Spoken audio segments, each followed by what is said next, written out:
लाख वेळा बजावलं होतं की ग्रुप सोडून बाहेर जायचं नाही. कशाला गेली होतीस त्या रिसॉर्ट मध्ये? अगं बोल ना. आता बोलतेस की थोबाड मोडू मी तुझा?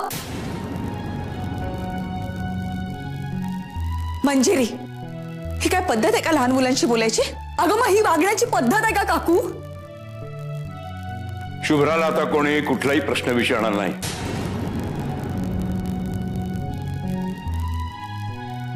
नाही म्हणजे नाही. शुभ्रा, बाळा भूक लागली? हा, पोहे आवडतात ना तुला? पोहे करू का ऑमलेट खाणार आहेस तू? हा, चला चला, आता आधी खाऊन घ्यायचं आणि मग जो आली तू जो करायची बाय. तुला आधी माझ्या सगळ्या प्रश्नांची उत्तरं द्यावी लागतील शुभ्रा. मंजिरी, पुरे झालं आता. चल बाळा. मावशी, दूध घेऊन या. हो.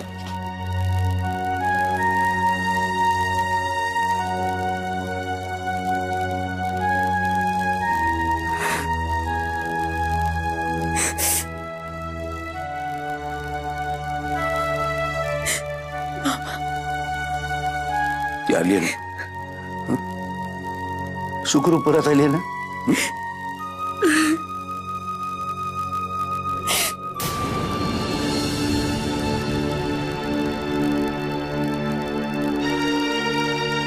आर्या, हे बेटा, हे अशी अंधार करून काय बसायलीस? चला, हातापायावरनं पाणी घ्या आणि थेट देवघरात यायचं. काय अगं म्या काय बोलतीया? हे काय, तुझे डोळे का तारवटलेत? रडायलीस? बाबाची आठवण येते.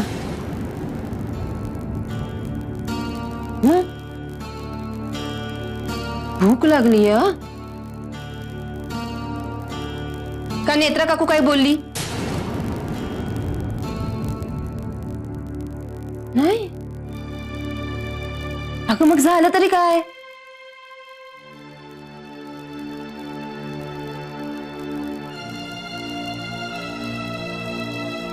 मम्माची आठवण येते.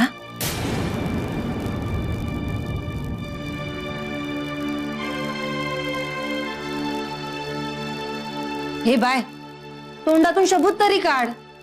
अशी मौन वेळ धरून काय बसली आहेस? का ती पोरगी जाता जाता तुला तिचा रोग देऊन गेली? आर्या, ते काय नाही. गुमान उठायचं आणि बाहेर यायचं. नाही यायचं मला. हा ग, असं नाही चालणार. शुभम करोती नाही म्हणलं ना तर बाप्पा रागवतो. रागव दे, तो नाही माझा ऐकत तर मी का त्याचं ऐकू? अरे देवा, नूडल्स पाहिजे? ह्या आत्याला ना काही समजतच नाही. आम्हासनी केवढी भूक लागली. आता मी गरम गरम नूडल्स करून घेऊन येते. मला काय पण नको, जा तू. मॅटर मोठ्या ऑफिसात नेलं पाहिजे. ए आहे.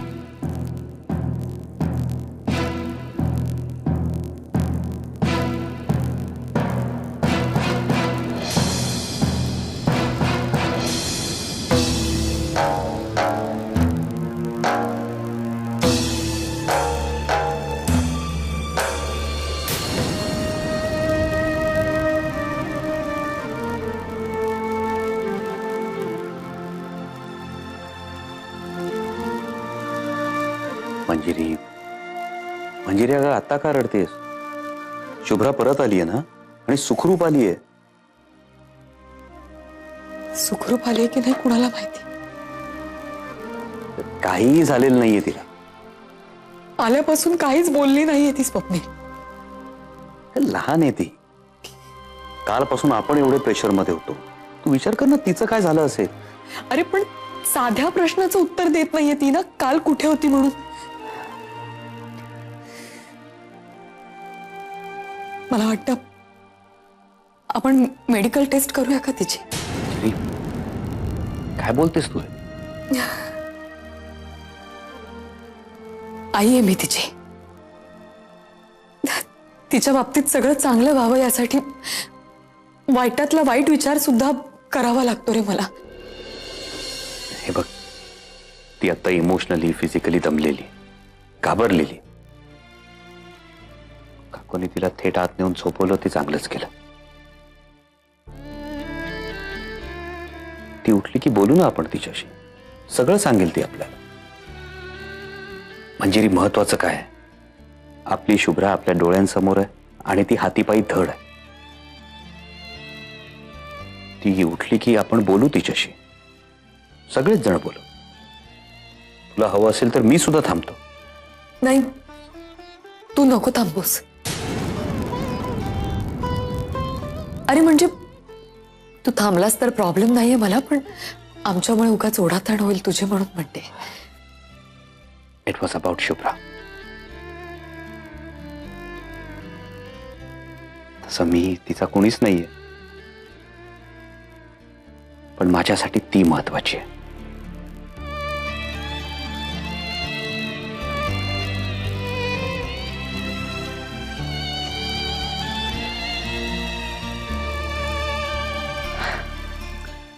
एनिवेज, निघतो.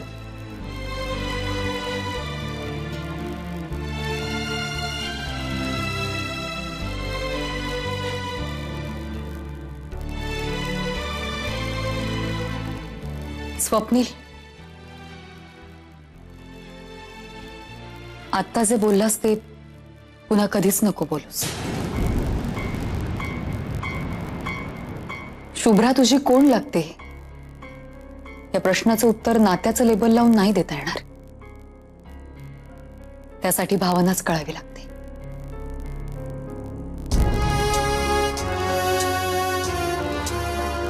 आणि ती कळते मला.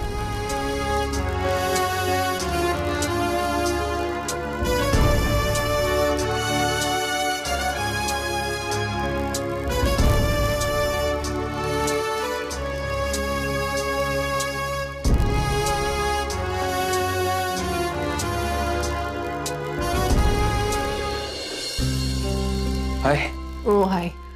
मी पळतीये. आपण नाही, खूप नाही, पण जरा एक. सत्यजित आहे? नाही, पण तू असे खुफिया प्रश्न का विचारतोयस? सांगतो. मला जरा सत्यजित बद्दल बोलायचंय, आणि हे त्याच्या समोर किंवा घरातल्या इतर कोणासमोर मला बोलता येणार नाही आत्ता तरी. काय झालंय? सत्यजितने तुला त्याला होणाऱ्या त्रासाबद्दल काही सांगितलंय? तू किती प्रश्न विचारतोयस? कसला त्रास? हल्ली त्याला अधूनमधून गरगरल्यासारखं होत आहे, आणि म्हणजे कधी कधी अति झालं तर त्याचा कम्प्लीट बॅलन्स सुद्धा जातो. काय? होय, मी एक दोनदा तसं नोटीस केलंय. विचारलं तर म्हणाला नाही, विकनेस आहे किंवा जागरणामुळे झालं असेल. पण मला असं वाटतं की या सगळ्याची सिरियस तपासणी व्हायला हवी. ऍक्च्युली सगळी वर्टिगोची क्लासिक सिम्पटम्स आहेत. मी बोलते त्याच्याशी, तू नको काळजी करूस. आणि हे मी सगळं अजून मंजुषालाही बोललेलो नाहीये, मग उगाच ती टेन्शन मध्ये. हो, आय अंडरस्टँड. बघूया, आपण एकदा स्पेशलिस्टला दाखवूनच घेऊया, नाही का? ओके. बाय द वे, तू आणि सत्यजित कुठपर्यंत? विहंग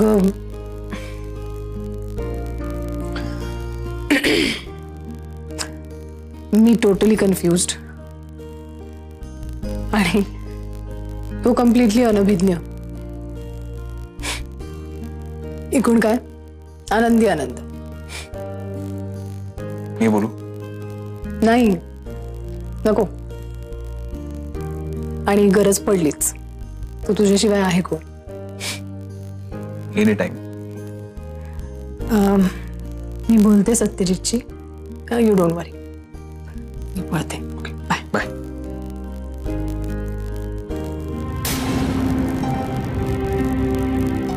दादा. गौरव, अरे अरे तू ऑफिसला का आलास? दिवसभर ड्राईव्ह करतोस, घरी जायचं ना सरळ. आपण घरी बोललो असतो. बरं काही कळलं का? कोण आहे ती मुलगी? तिच्या आई वडिलांना भेटलास का तू? काय म्हणाले ते? आता ती मुलगी माझा डोळा चुकून पळून गेली.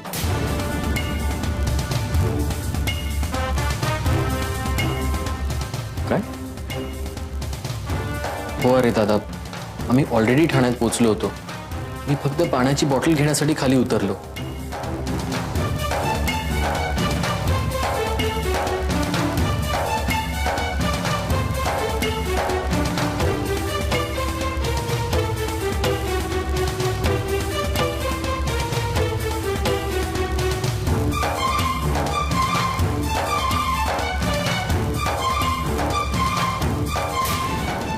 त्यानंतर जवळजवळ 3 तास मी आजूबाजूच्या परिसरात तिचा शोध घेत होतो, पण ती मुलगी मला कुठेच सापडली नाही. आता डोकं कम्प्लीट आउट झालं. I am sorry, I am really sorry.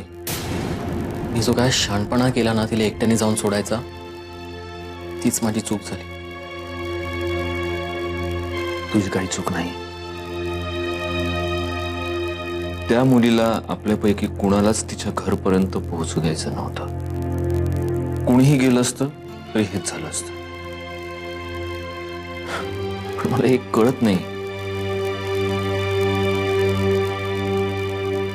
एवढी लहान मुलगी आणि एवढं विचित्र वागणं. कोण होती तरी कोणती?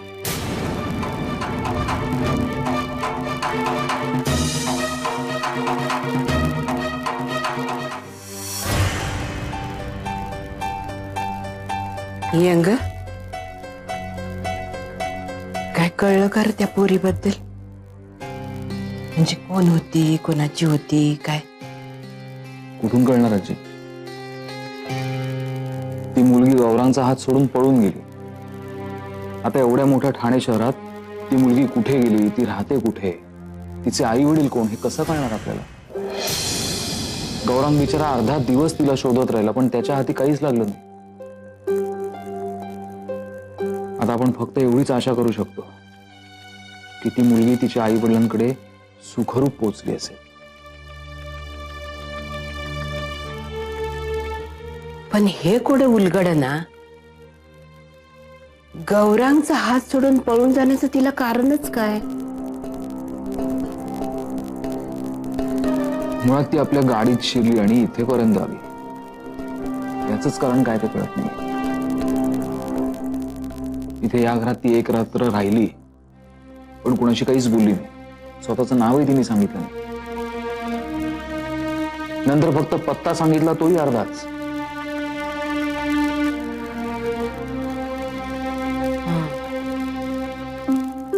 समजा चमत्कारिकच आहे बघ.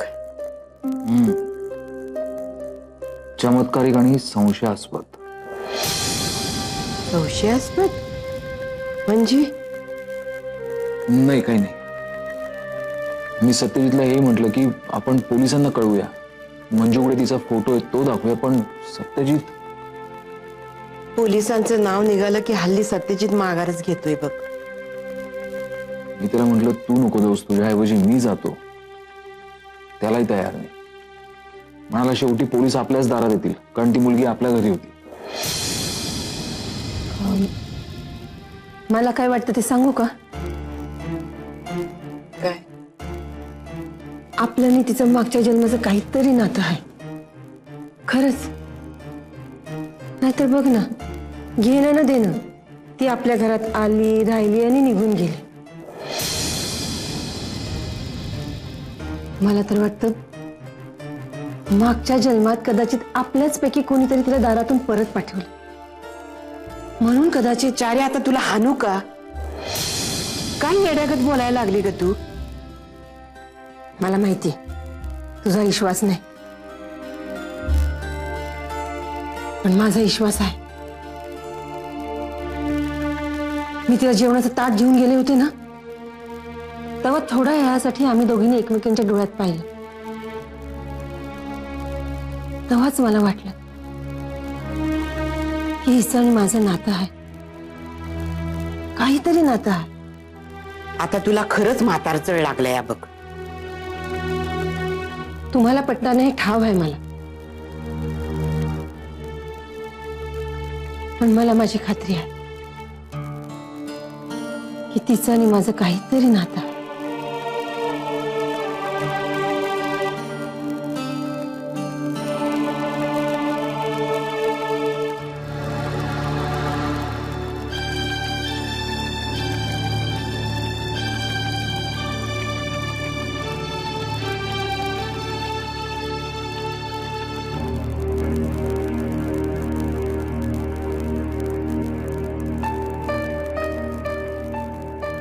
शुभ्रा,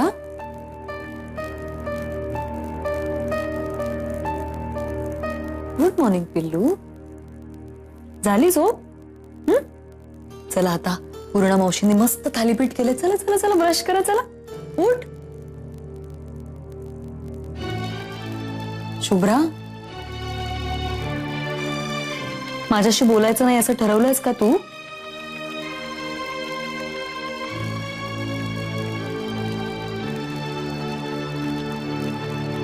ठीक आहे, वाईट आहे मी. आई खूप खूप वाईट आहे. पण मग निदान आजोबांची तरी बोल. तुझी केवढी काळजी करत होते ते. हा, पूर्णा मावशी, सोन्या काका, कुणाशी तरी बोल ना बाळा. आल्यापासून तोंडाला टाळं लावून बसलीस तू.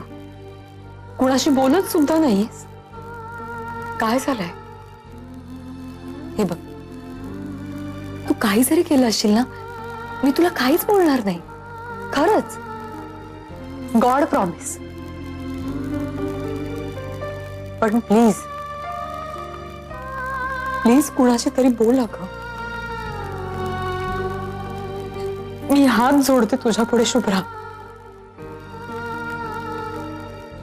आई, मी बाबांकडे गेले होते. बाबांकडे गेले होते.